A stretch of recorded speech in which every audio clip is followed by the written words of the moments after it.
സംസ്ഥാനത്തെ തന്നെ ഏറ്റവും പ്രധാന വിനോദസഞ്ചാര കേന്ദ്രങ്ങളിൽ ഒന്നാണ് മൂന്നാർ.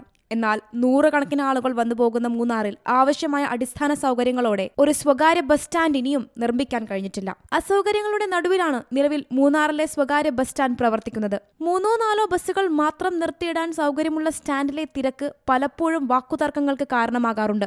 ടാക്സി ജീപ്പുകളും ഓട്ടോറിക്ഷകളും പാർക്ക് ചെയ്യുന്നതിനാൽ വളരെ ഇടുങ്ങിയ വഴിയിലൂടെയാണ് ബസ്സുകൾ സ്റ്റാൻഡിൽ പ്രവേശിക്കുന്നത്.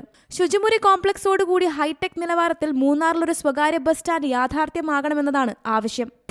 നിലവിൽ മൂന്നാറിൽ ഒരു ബസ് സ്റ്റാൻഡ് എന്നത് ഒരു സ്വപ്നമായി മാത്രം തീർന്നുകൊണ്ടിരിക്കുകയാണ്. പല കമ്മിറ്റികളിലും ഈ ബസ് സ്റ്റാൻഡ് യാഥാർത്ഥ്യമാക്കണമെന്ന് ആവശ്യപ്പെട്ടുകൊണ്ട് പല തീരുമാനങ്ങൾ എടുത്താലും എന്നാൽ നാളിതുവരെ അത് നിലവിൽ വന്നിട്ടില്ല.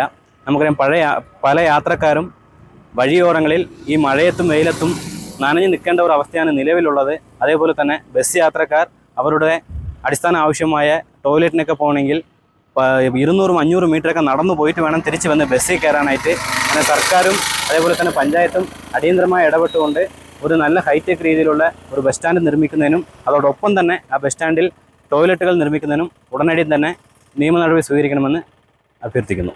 യാത്രക്കാർക്ക് ആവശ്യമായ ഇരിപ്പിടങ്ങൾ നിലവിലെ ബസ് സ്റ്റാൻഡിലില്ല. സദാസമയവും തിരക്കേറിയ സ്ഥലത്താണ് ബസ് സ്റ്റാൻഡ് പ്രവർത്തിക്കുന്നത്. ഇടയ്ക്ക് സ്വകാര്യ ബസ് സ്റ്റാൻഡ് ലക്ഷ്മി റോഡിലേക്ക് മാറ്റിയിരുന്നു. പിന്നീട് ടൗണിലേക്ക് തന്നെ തിരികെ കൊണ്ടുവന്നു. വിനോദസഞ്ചാരികൾ ഉൾപ്പെടെ ദിവസേന നൂറുകണക്കിന് ആളുകൾ മൂന്നാറിലെ സ്വകാര്യ ബസ് സ്റ്റാൻഡിൽ വന്നു പോകുന്നു. മെച്ചപ്പെട്ട നിലവാരത്തിൽ ഒരു ബസ് സ്റ്റാൻഡ് ഇല്ലാത്തത് യാത്രക്കാരെയൊക്കെയും വലയ്ക്കുന്നുണ്ട്. Zee Malayalam news, Idukki.